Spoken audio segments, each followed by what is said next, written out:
Today we'll start Unit 5 Arithmetic Progression. So Unit 5 Arithmetic Progression. The short form of arithmetic progression is A dot P. A means arithmetic, P means progression. Okay? A means arithmetic, P means progression. अब ये arithmetic progression है क्या? जो digits होती हैं 1 2 3 4 5 plus minus जो भी जिस फॉर्म में डिजिट्स है उनको एक सिस्टमेटिक वे में लिखा जाता है अरिथमेटिक प्रोग्रेशन की हेल्प से। अब उन डिजिट्स को ही जो हम सिस्टमेटिक में लेते हैं अरिथमेटिक प्रोग्रेशन ही क्या कहा गया, तो सबसे पहले आ जाता है इसमें जनरल टर्म कि एपी की जनरल टर्म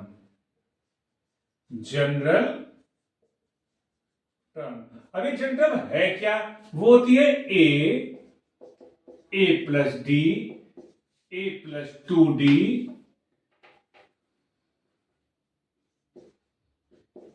ए plus 3d comma dot dot dot. अगर कोई भी डिजिट्स जो डिजिट दी हुए कॉमा लगाकर, फिलहाल ये कॉमा की बात चल रही है, जो नंबर जो डिजिट्स कॉमा लगाकर आपको रिप्रेजेंट करे गए हैं और इस फॉर्म में है a plus d, a plus 2d, a plus 3d, तो वो सारे डिजिट्स वो सारे नंबर एपी में कहलाएंगे। अब क्वेश्चन आ जाता है कि ये एपी है क्या, ये ए और डी है क्या, ये क्वेश्चन माइंड में आ जाता है। तो उसको थोड़ा सा यहां क्लियर कर लेते हैं कि ए मीन्स होता है फर्स्ट टर्म। पहले मैं इसका मीनिंग बता देता हूं ए और डी का, और डी मीन्स होता है कॉमन डिफरेंस।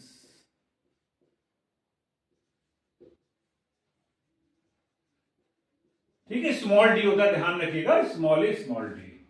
अब ये फर्स्ट टर्म क्या है, कॉमन डिफरेंस क्या है?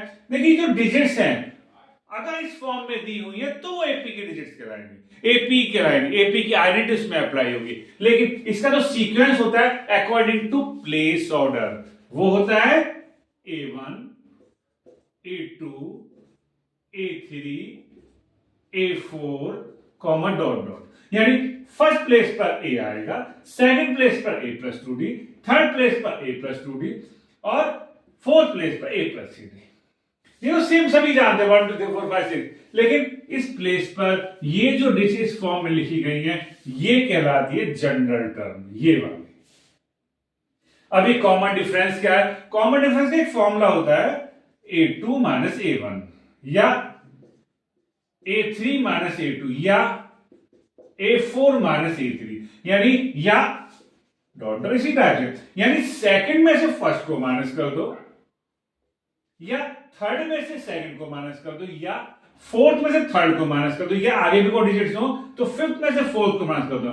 ऐसा माइनस करने पर अगर इनके डिफरेंस सेम आ रहे हैं, अगर इनका आंसर माइनस करने पर सबका आंसर सेम आ रहा है, तो we can say that given digits given numbers are in AP.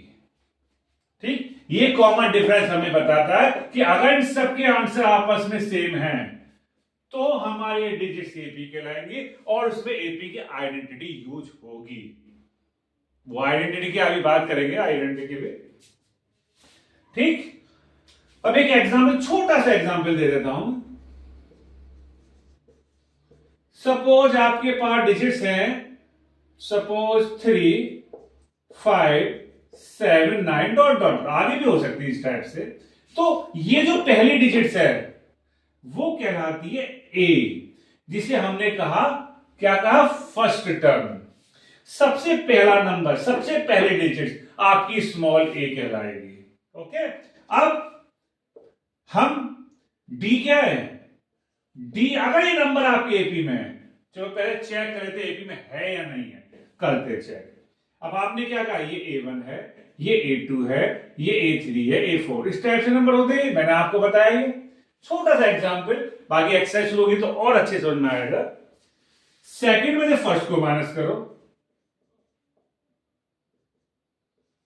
5 minus 3, third में से सेकंड को माइनस करो, 7 माइनस 5, ठीक, फोर्थ में से थर्ड को माइनस करो, देखिए हम इसमें सबका देखिए डिफरेंस 2 आ रहा है। ये था आपका A4 माइनस 6, यानी आप देखिए 5 माइनस 3 2, 7 माइनस 5 2, 9 माइनस 7 2, सबका डिफरेंस सेम आ रहा है। इसका मतलब ये नंबर्स आपके एपी में कहलाएंगे। खाली ये नहीं कि सबका 2 आए, किसी का डिफरेंस 5 आ सकता है, किसी का -9 आ सकता है। मैं आंसर कुछ भी आए, डिफरेंस कुछ भी आए, लेकिन अगर डिफरेंस इस टाइप से A2 minus A1, A3 minus A2, A4 minus 3 अगर या A5 माइनस A4, इनका डिफरेंस शुरू से लास्ट तक सेम आ रहा है, तो डिजिट्स ये सारे नंबर्स एपी के कहलाएंगे। इसमें एपी की आइडेंटिटी अप्लाई होगी।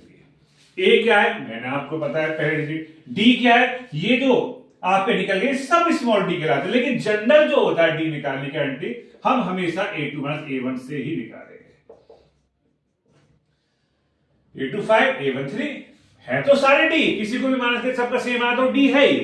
लेकिन जब हम पहले से हमें ये तो चेक करने के लिए कि हमारे डिजिट एपी में है नहीं है, अगर चेक की बात आ रही है और हमें ऑलरेडी एपी में दिया हुआ है कि भैया ये जो नंबर है वो एपी में है, तो फाइंड कीजिए दिस, तो जरूरत ही नहीं है चेक करने की, फिर तो एपी है ही, क्वेश्चन में दिया हुआ है। तो आपको सीधे पर डी लगाना है A2 माइनस A1, ये नहीं लगाना A3 माइनस A2 A1। ये तो मैंने आपको बताया था कि एपी ही क्यों कहलाएगी, ये मैंने आपको बताया।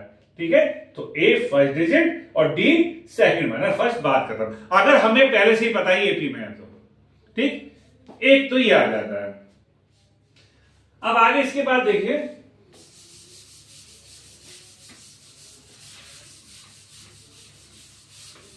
अब इसमें आ जाते हैं, सबसे पहले आ जाती है कि अगर कभी जरूरत पड़ जाए कि एपी में 3 नंबर इतने हैं, 4 नंबर इतने होते हैं, 5 कुछ स्टैंडर्ड नंबर्स होते हैं, वो वैसे लेट तो आप कुछ भी कर लो, लेकिन कुछ स्टैंडर्ड डिजिट दी हुई है जो अगर वो लेट करोगे तो क्वेश्चन सॉल्व करना इजी हो जाता है। तो अगर एपी की बात कह रहे, एपी में वो पहले से ही मैं पता एपी की सारी कहानी चल रही है, और अगर एपी में 3 नंबर्स हो, 3 नंबर्स, अगर एपी में 3 नंबर लेट करने की बात आ जाए तो वो होगी A minus D, a plus D. इनको आप लेट कीजिएगा, आपका आंसर जल्दी आएगा, फर्स्ट पॉइंट।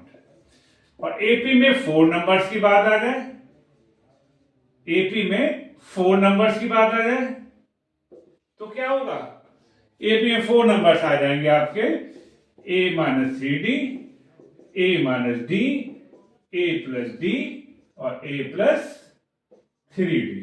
ठीक, ये आपके आ जाएंगे। और एपी में 5 नंबर्स की बात आ जाए कि एपी में 5 नंबर्स का सम इतना है, प्रोडक्ट इतना, जो भी एक्स वाई है, तो आप लेट कीजिएगा A minus 2D, A minus D, A plus D, A plus 2D। ठीक है, ध्यान दीजिएगा, ये आपके यही नंबर आपको लेट करने, इसके अलावा कुछ नहीं करने हैं। 3 number A minus D, A plus D, 4 number A minus C D, A minus D, A plus D, A plus C D, 5 number A minus 2D, A minus D, A plus D, A plus D. इनको late कीजिएगा, जल्दी answer आएगा। Standard numbers हैं जो हमें इस AP Y chapter में दिए हुए हैं अकॉर्डिंग टू बुक, वैसे सबसे ज्यादा यूज यही होता है। ठीक, तो एक ये ध्यान रखिएगा। ठीक, अब आगे आ जाते हैं इसके अंदर,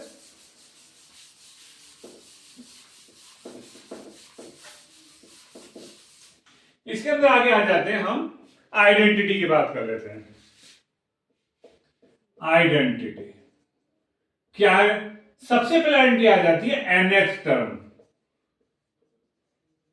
जिसको प्रिंट करते हैं AN से, या इसे स्मॉल l भी कह सकते हैं। ये जो आइडेंटिटी बता रहा हूं बिगनिंग से है।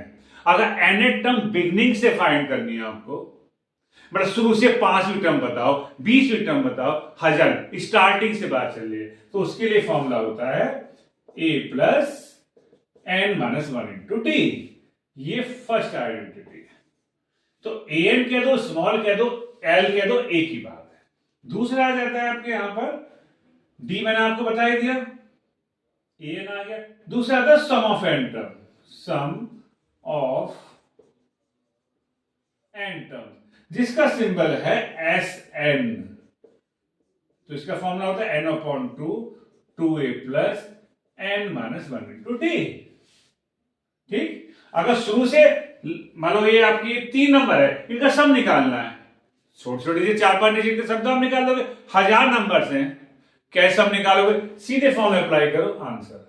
ये सम निकालने का फॉर्मूला है। और ये मान लो उसने कहा 10वां नंबर कौन सा होगा, तो n के प्लेस पे 10 रखो, उसमें a पता है, d पता है, वैल्यू पुट करो, आंसर। वो क्वेश्चन आएंगे जिसे सॉल्व हो जाएंगे आपसे, मैं सॉल्व करवाऊंगा।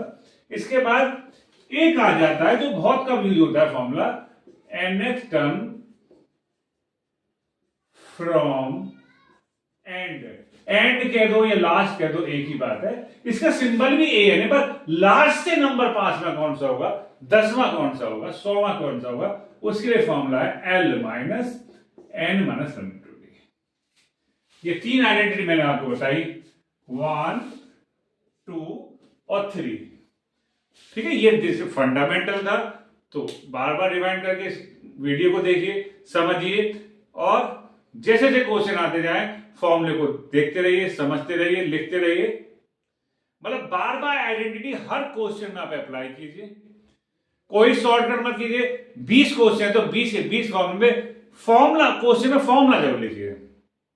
मतलब एक एक्सरसाइज में 10 क्वेश्चन है तो 10 के 10 क्वेश्चन में आइडेंटिटी जरूर लिखिए, तब वैल्यू अप्लाई कीजिए। ठीक, इस टाइप से लर्न भी हो जाएगा और बिल्कुल परफेक्ट सॉल्यूशन चलेगा।